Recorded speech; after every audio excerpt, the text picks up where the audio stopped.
父母的哪些歪理让你深信不疑，甚至成了你的童年阴影？拿我自己来说，我小时候一不听话，我妈就会说再不听话让警察给你抓走。到现在我看到警察说话都哆嗦。还有小时候看大人吃鸡爪，我也想吃，我爸就会说小孩吃鸡爪写不好字儿，以至于后来写字难看，我都怀疑是因为自己偷吃了。更奇怪的是，这套通过制造恐惧来教育孩子的手段，就像是所有父母坐一块商量过，人皆有之且屡试不爽。这是为什么呢？它或许跟一个极具争议的心理学实验有关。1920年，当时约翰霍普金斯大学的教授约翰华生找了一个名叫艾伯特的9个月大的婴儿当做实验对象。按理说这种事儿，当父母的肯定不同意，但谁能想到小艾伯特的母亲因为每天1美元的报酬就答应了下来。不过我觉得，如果这位母亲事先知道华生的实验过程有多残忍，她一定不会同意这个交易。华生和他的助理罗莎莉·雷纳，这个雷纳可以圈一下，后面有惊喜。他们先是拿给小艾伯特一些东西，比如小白鼠、小兔子、面具等等，目的是测试小艾伯特是否会对他们产生恐惧感。结果显示小艾伯特并不害怕。到了11个月的时候，华生再次把小白鼠放到小艾伯特面前，跟之前一样，小艾伯特还是会触摸小白鼠，但正当他伸手的时候，华生在旁边敲响了一根4英尺长的铁棒。这种突如其来的巨响让小艾伯特先是惊恐，然后嚎啕大哭。但华生并不在意，他把这个过程重复了7次，然后不再敲铁棒，只是把小白鼠放到小艾伯特面前。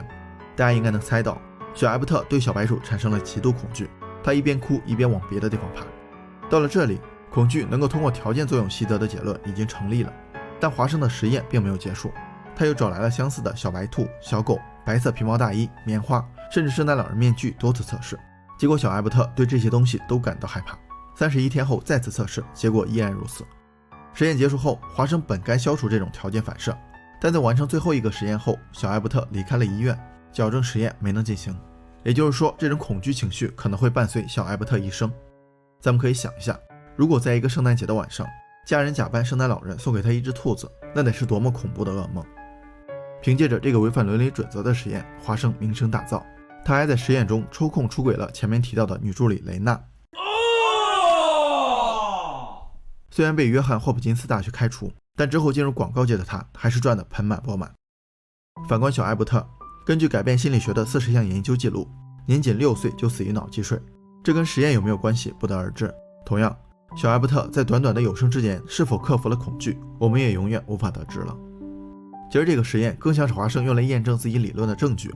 早在1913年他就提到，给我一打婴儿，我能把他们训练成任何类型的人物。他认为孩子可以像机器一样被塑造，不用考虑内在因素，恶劣的环境反而让他们更独立。简单说就是，孩子不听话多半是惯的，打一顿就好了，一顿不行就2顿。这套清奇的理论瞬间成了美国千万父母的福音，甚至很长一段时间全世界都深受其影响。大家似乎找到了整治熊孩子的万能方法。比如我小时候一看到我爸拿扫帚、皮带、鞋子，我就知道自己要挨打了。还有什么夜里外面有老猫会吃小孩，吃瓜不吐籽会从肚子里长出来，用手指月亮，耳朵会被割掉，每个都是童年阴影。但这套行为主义的方法真的能让孩子们更听话、坚强和独立吗？1959年，哈洛恒河猴实验就推翻了华生的理论。心理学家亨利·哈洛找了一些恒河猴做实验，来研究孩子与母亲之间的亲密关系。你看，这个实验对象就相对人道一些。哈洛让刚出生的小猴子跟他们的母亲分开，好像人道的也不多。他给 A 组猴安排了绒布做的母猴，柔软舒适；给 B 组安排了用铁丝做的母猴，用哈洛的话说是无法提供接触安慰。虽然空间是相通的，但 A 组猴由绒布猴喂奶， B 组由铁丝猴喂奶。结果所有的幼猴都更愿意跟绒布猴待在一起。之后即便只有铁丝猴能够喂奶，他们也只有在饥饿的时候才迫不得已离开绒布猴，吃饱之后又立刻回到绒布猴那里。而且长期被铁丝猴喂养的 B 组猴容易消化不良和腹泻，也就是虽然有个铁丝猴妈妈， B 组猴还是会产生心理上的紧张。另外，哈洛也采用了类似小艾伯特实验的方法，用声音吓唬幼猴，产生恐惧后他们很快跑向绒布猴。在陌生的环境里，也只有绒布猴在场的时候，他们才敢去探索新的东西。如果绒布猴不在场，他们会充满恐惧，缩成一团。哈洛实验证明了一个观点，母亲的亲密接触对孩子的依恋关系非常重要，甚至比提供喂养能力更重要。这就是为什么当父母在场的时候，孩子在新环境里才更有安全感，才更愿意去探索新事物。为什么缺乏父母陪伴的留守儿童更容易产生孤僻、自卑等心理障碍？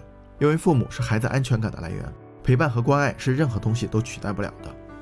这跟行为主义的观点恰好相反，因为行为主义认为人的所有行为都与行为产生的情境及后果有关。母亲喂养孩子，所以孩子需要母亲，有奶便是娘。但事实并非如此，对于2、3岁的孩子来说，即便父母多么严厉，甚至殴打他们还是会哭着张开双臂，想要得到父母的拥抱和安慰。行为主义错在把亲密关系看成是简单的程序化环节，抛开了重要的感情因素。哈洛的实验一出，美国的父母才意识到华生的理论简直就是病民古国。美国整整1代的儿童都被这个科学怪人毁掉了。根据行为主义教育理论，孩子犯错打一顿，他就不敢再犯错了；孩子哭了不去管，下次他就不会用哭来表达诉求。表面上孩子听话，父母省心，但长期来看，这些孩子长大后大多缺乏安全感，还有人出现人格障碍，甚至精神分裂。华生自己的孩子是否如他所愿成为精英呢？结果出人意料，在严厉高压的教育下，他的大儿子患上了严重的抑郁症。虽然尝试通过学习心理学来自救，但仍然无法摆脱内心的痛苦，终于在30多岁的时候自杀身亡，成了行为主义教育理论最直接的受害者。2女儿严重酗酒，小儿子流浪街头，一直靠华生接济才能生活。更可怕的是，这种悲剧一直延续到第3代，他的外孙女同样酗酒，而且多次想要结束自己的生命。晚年的约翰·华生也意识到自己在育儿领域的问题，表示自己在这方面的知识并不充分。还有消息称，他在去世前烧毁了自己所有的科研成果。虽然华生本人都怀疑自己理论的正确性，但时至今日，仍然有很多父母被这些错误的理论所误导。中国经济网报道了一则消息，2020年，一位母亲受华生哭声免疫法的影响，在训练宝宝趴睡的时候不理会其哭闹，导致3个月大的婴儿窒息身亡。相比被这种育儿经荼毒的孩子们，我们算是幸运的，除了半开玩笑式的童年阴影，大部分时间还是充满了欢乐。还拿咱们80、90后来说，虽然没有手机、iPad 和各种玩具，但童年乐趣一点都不少。每天上学，我们会用父母给的早餐钱买干脆面，只为激起水浒英雄108将，一种零食吃到吐的体验，也是现在的孩子不敢想象的。下课的时候，你永远猜不到我们兜里能掏出多少小玩意儿：玻璃弹珠、纸片、溜溜球、电子宠物。谁的装备好，那绝对是班里的话事人。放学之后，我们会守在17寸的电视前看大风车。在现在的孩子还在看喜羊羊的年纪，我们都已经看上了大型古装神话爱情剧《新白娘子传奇》。转眼间，有着相同回忆的大家，很多都已为人父、为人母，我也一样。所以我真的不希望看到哪些父母被错误的理论影响，毕竟父母的一个错误决定就有可能影响孩子的一生。哈洛的研究延伸到亲密关系，可以用1个词概括：陪伴。比起丰厚的物质条件，亲密接触和依恋经历或许才更能诠释爱的含义，或许才是每个孩子真正需要的完整童年。